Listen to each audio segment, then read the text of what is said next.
नमस्कार, मिडकैप बाजार में आप सभी का स्वागत है। मैं हूं सुमित। भारतीय बाजार जो कि एक दायरे के अंदर ही कामकाज कर रहे हैं, स्पेशली जिस तरह के न्यूज़ फ्लोज हैं, जिस तरह के इवेंट्स हैं, उसके बीच में आधा फीसदी की आज बढ़त देखी जा रही है। निफ्टी में सेंसेक्स करीब आधा फीसदी ऊपर कामकाज कर रहा है। बैंक इंडेक्स भी करीब 1% ऊपर। रादर इसी में एक अच्छी बाइंग आज देखने को मिल रही है। दिन की ऊपरी स्तरों के आसपास ही यहाँ कामकाज भी हो रहा है और एक मिड कैप स्मॉल कैप यानी कि छोटे मझौले शेयर जो हैं उनमें ज़रूर एक अच्छी बाइंग देखने को मिली। करीब आधा फीसदी के आसपास उछाल छोटे और मझौले शेयरों में देखने को मिल रहा है।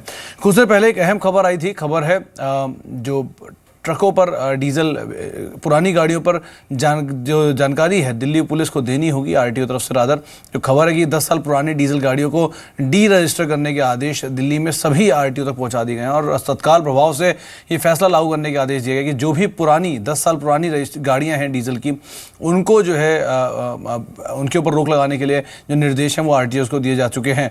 इसका इम्पैक्ट कुछ इस तरह से होगा क्योंकि ये जो एप्लीकेबल है ये ट्रक्स के ऊपर एप्लीकेबल नहीं है। पूरा ही रूल जो है ट्रक्स के ऊपर एप्लीकेबल नहीं है, लेकिन हाँ बाकी जो बड़ी गाड़ियां हैं तो खासतौर से इसका इम्पैक्ट जो है वो आएगा महिंद्रा एंड महिंद्रा जैसी कंपनियों पे, या फिर आयशर मोटर्स या फिर जो अशोक लेलैंड है, क्योंकि अशोक लेलैंड और आयशर मोटर की बसेस भी आती हैं।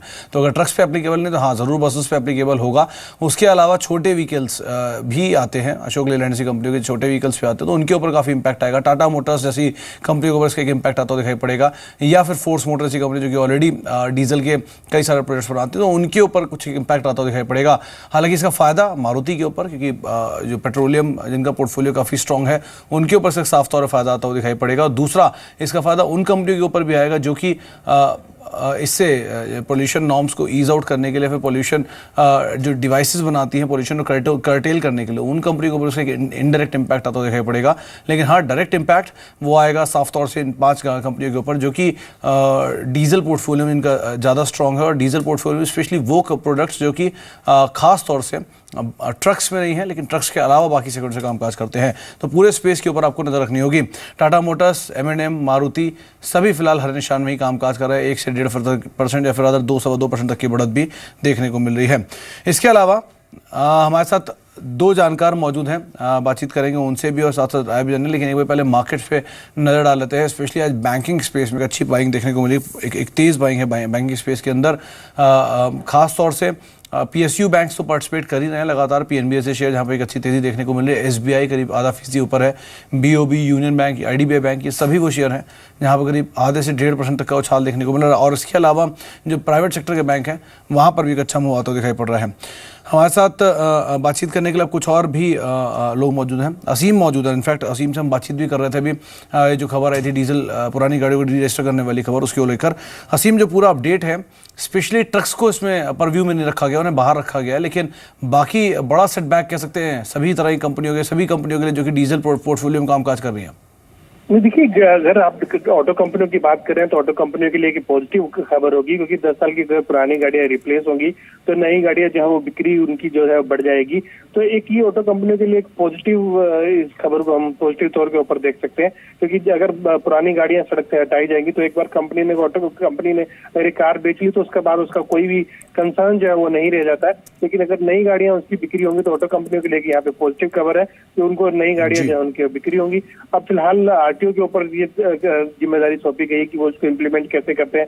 पहले जो एनजीटी ने उनसे आरटीओ से पूछा था कि आपने अभी तक कितनी गाड़ियों को डी रजिस्टर जो है वो किया, तो उन्होंने आज कोर्ट को इन्फॉर्म किया कि हम कोई भी गाड़ी डी रजिस्टर नहीं किया, सिर्फ अनुमति लेकर के उनको छोड़ दिया जी। आदेश दिए नए फैसले को पुरानी जितनी भी गाड़ियां हैं उनको बाहर कीजिए। जी असीम, जब लास्ट टाइम मैनेजमेंट से बातचीत हुई थी, जिन भी मैनेजमेंट से दिल्ली में बैन करने की बात हुई थी, तो उन्होंने कहा था कि इंक्रीमेंटल बेनिफिट इसका आएगा। वो इंक्रीमेंटल बेनिफिट अगर उसी ही लीग को माने या उसी ही ट्रेंड को माने तो उनका कहना है कि हाँ बेनिफिट आएगा लेकिन लैग इफेक्ट के साथ आएगा। तो ये मान सकते हैं कि इसका भी जो एडिशनल बेनिफिट है, एडिशनल बेनिफिट शायद आने वाले टाइम में आएगा और शायद 5 से 10% तक की स्पर्ट डिमांड में देखने को मिल सकती है इसके चलते।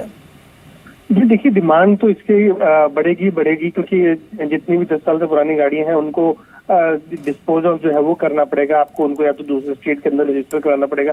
लेकिन सबसे बड़ी बात यह है कि इसका इम्पैक्ट जो है वो पोल्यूशन पर कोई खास जो नहीं पड़ेगा। अगर मान लीजिए आपने दिल्ली की कोई गाड़ी है, आप उसको ले जा करके नोएडा में रजिस्टर करा लीजिए, तो उसका इम्पैक्ट जो है आपको दिल्ली के और आप उस गाड़ी को आराम से दिल्ली में जो वो चला सकते हैं, उसको पोल्यूशन पर कोई इम्पैक्ट नहीं पड़ने को मिलेगा। लेकिन ऑटो कंपनियों के लिए जितनी भी दिल्ली की पुरानी गाड़ियां हैं, अगर वो बाहर जाती है तो उनको उसकी रिप्लेसमेंट जो है वो के लिए उनको एक नई अपॉर्चुनिटी जो है वो मिलेगी और उनकी सेल्स जो है वो इंक्रीज जो है वो हो सकती है। श्योर। इनफैक्ट बहुत बहुत धन्यवाद असीम ये इन्फॉर्मेशन देने के लिए और यहाँ से लेकर ये बताने के लिए कि एनजीटी टू दिल्ली का ये बैन कितनी कब तक इम्प्लाई हो जाएगा। हमारे साथ दोनों गेस्ट भी जुड़े हुए हैं, हमारे साथ संजीव जैन और मानस जायसवाल भी जुड़े हुए हैं। Welcome to both guest. Sanjeev, quick reaction, ये जो एनजीटी का जो ये लार्जर आपने जो न्यूज सुना था जहां पे it has directed Delhi RTO to deregister all the diesel vehicles older than 10 years, कितना इंपॉर्टेंट खबर है ये ऑटो इंडस्ट्री के पर्सपेक्टिव से और यहां से लेकर गोइंग फॉरवर्ड आप पॉजिटिवली कौन कौन से स्टॉक्स को इसके क्राइटेरिया में आते हुए देख रहे हैं? देखिए, ये एक अहम मुद्दा है और एक अहम डिसीजन है और जैसा कि आज आपने बताया कि ऐसा न्यूज़ आ रही है, तो डेफिनेटली यहाँ पर ऑटो सेक्टर के लिए, ये इंटायर ऑटो सेक्टर के लिए पॉजिटिव ही न्यूज़ है। जी चलिए, हमारे साथ मानस जी, संजीव और साथ मानस भी मौजूद हैं बातचीत करने के लिए। मानस, स्पेशली मारुति पे आपका रिएक्शन चाहेंगे। करीब 1.25% के आसपास की बढ़त देखी जा रही है मारुति में, 50 रुपये का इजाफा है, एक अच्छी तेज़ी है, नए हाइज ब्रीच करने की बातचीत भी हो रही है मारुति के। आप क्या राय रखते हैं इस शेयर को लेकर? देखिए, करीब 4-5 ट्रेडिंग सेशंस में देखिए तो पूरा ऑटो क्षेत्र लाइमलाइट में दिखता है। काफ़ी स्टॉक्स ऐसे हैं जहाँ पर बाइंग इंटरेस्ट देखने को मिला है, लोअर लेवल्स पे भी और हायर लेवल्स पे कहीं कुछ स्टॉक्स में हमें ब्रेकआउट भी देखने को मिला है। जहाँ तक बात मारुति की, एक बहुत ही clear higher tops higher bottoms बनते हुए देखे गए हैं। एक 4400 4370 के आसपास एक रेजिस्टेंस हुआ करता था, स्टॉक ने वो ब्रीच किया, वहाँ पर भी सस्टेन कर रहा है। मैं समझता हूँ कि अभी भी पोटेंशियल है, कम से कम 4700 4750 तक के लेवल्स मारुति में आने वाले टाइम में देखने को मिल सकते हैं। इसलिए मेरी राय में अगर किसी के पास है तो बिल्कुल बने रहें और अपना स्टॉप लॉस अब रिवाइज करके 4300 के आसपास रखें। श्योर, मूविंग ऑन, अगले कॉलर से, इनफैक्ट कॉलर से बातचीत कर लेते हैं। विक्रम सोलंकी ने हमें कॉल किया हुआ पुणे से। नमस्कार विक्रम, आपका सवाल पूछिए। जी सर, मैं पुणे से बात कर रहा हूँ। मेरे टाटा स्टील है सर, 250 शेयर 226 में 326 ओके, तो सर होल्ड करना चाहिए। आप क्या जानना चाहते हैं इसके बारे में? सर होल्ड करना चाहिए या प्रॉफिट बुक करके निकल जाते? श्योर, आपको राय दिला देते हैं। मानस, टाटा स्टील 250 और शेयर्स एट 226 और लेवल्स, उनको काफी प्रॉफिट हो रहा है यहाँ पर। 375 is the current market price. आपको क्या लगता है कि Tata steel, I mean recently just today only Morgan Stanley has initiated एक टेक्निकल कॉल उन्होंने दिया था ahead of earnings wherein they sees the share price rising. आपको क्या लगता है कि टेक्निकल पर्सपेक्टिव में कौन कौन से लेवल्स दिखा सकता है गोइंग फॉरवर्ड? देखिए, हम किसी भी नज़रिए से स्टॉक को देखें, चाहे वो शॉर्ट टर्म हो या लॉन्ग टर्म हो या मीडियम टर्म हो, तीनों ही नज़रिए से टाटा स्टील एक बेहतरीन चार्ट्स दिखाता है। जहाँ तक बात लॉन्ग टर्म की, अगर आप लॉन्ग टर्म चार्ट देखिए तो वहाँ पर आपको inverse head and shoulder pattern का ब्रेकआउट पिछले हफ्ते दिखेगा, जिसके टारगेट्स काफ़ी बड़े आते हैं। ये ज़रूर है कि 500 और 550 के लेवल्स आने में शायद स्टॉक को थोड़ा टाइम लगे, 1 से 1.5 साल का टाइम फ्रेम लगे, बट फिर भी मैं समझता हूँ कि अगर आपका मीडियम टर्म आउटलुक है तो भी आप कम से कम 435 तक के लेवल्स के लिए बिल्कुल रुक सकते हैं। टाइम टू टाइम अपने स्टॉप लॉसेस रिवाइज करते रहिए, क्योंकि stock higher tops higher bottom बना रहा है। तो आप अपना स्टॉप लॉस रिवाइज करके 340 रुपए के आसपास रखें। जी, तो आपको राय दी जा चुकी है टाटा स्टील को लेकर। करीब आधा फीसदी के आसपास बढ़त यहाँ पर देखने को मिल रही है। बातचीत करने के लिए हमारे साथ अनुज खन्ना है जो कि लुधियाना से मौजूद है। खन्ना साहब नमस्कार। नमस्कार जी। नमस्कार खन्ना साहब, क्या सवाल आपका, पूछिए। सर 3000 शेयर गति के हैं, 170 की परचेज है। ओके, क्या करना चाहिए? टाइम फ्रेम क्या रखते हो सर आप उसमें? हाँ जी, टाइम फ्रेम क्या रखते हो सर आप उसमें? हाँ, टाइम फ्रेम कितने समय के लिए आप उसमें निवेशित हैं?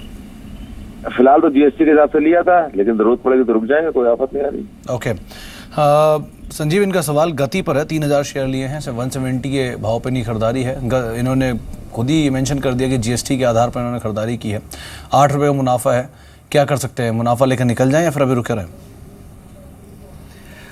देखिए, गति एक अच्छी स्टॉक है और जैसा कि जीएसटी के, जैसे इन्होंने क्लियरली मेंशन के लिए कि ये जीएसटी को लेकर के इन्होंने खरीदा था, तो मेरी इन्हें यहाँ सलाह होगी कि गति के देखिए वैल्यू काफ़ी चल चुका है स्टॉक, तो मेरी इन्हें यहाँ सलाह होगी कि ये अपने पोर्टफोलियो को थोड़ा स्विच कर सकते हैं। यहाँ पर ये 50% पोर्टफोलियो टीसीआई में लगा सकते हैं, तो एक अच्छा कंबाइंड रिटर्न मिल जाएगा इन्हें।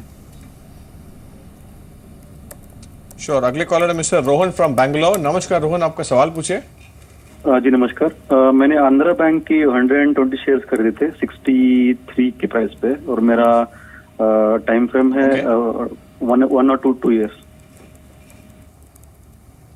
श्योर, आपको राय दिला देते हैं। इनफैक्ट मानस वेरी क्विकली 63 ऑट लेवल्स पर उनकी परचेज प्राइस है आंध्रा बैंक, और अगर हम 3 महीने का परफॉर्मेंस देखें तो एक ऑलरेडी एक floor levels that is 44 odd level से ये स्टॉक परफॉर्म कर 61.85 is the current market price यहां तक ट्रेड कर रहा है। आपको क्या लगता है कि फर्दर कितना अपसाइड बाकी है और कौन कौन से लेवल्स गोइंग फॉरवर्ड दिखा सकते हैं? देखिए, जैसा इन्होंने मेंशन किया कि लॉन्ग टर्म इन्वेस्टर हैं, तो मैं बिल्कुल इनको एडवाइस करूंगा कि स्टॉक में बिल्कुल बने रहें, क्योंकि ज़्यादातर PSU banking, mid cap PSU banking में रिवर्सल देखा गया है लॉन्ग टर्म और मीडियम टर्म चार्ट्स पे। अब stocks higher tops higher bottom बनाने लगे हैं, जो कि एक बुलिश साइन है। मैं समझता हूँ कि आंध्रा बैंक में भी कम से कम 90 और 95 तक के लेवल्स देखने को मिल सकते हैं आने वाले 6 से 8 मंथ में। इसलिए बिल्कुल बने रहें, अपने स्टॉप लॉसेज अब रिवाइज करके 54 रुपीज़ के नीचे रखें। तो आप बने रहें, जो आपके स्टॉप लॉसेज उनको रिवाइज करें। 61-80 के स्तरों पर शेयर कामकाज कर रहा है, बने रहने की राय आपको जरूर दी जा रही है।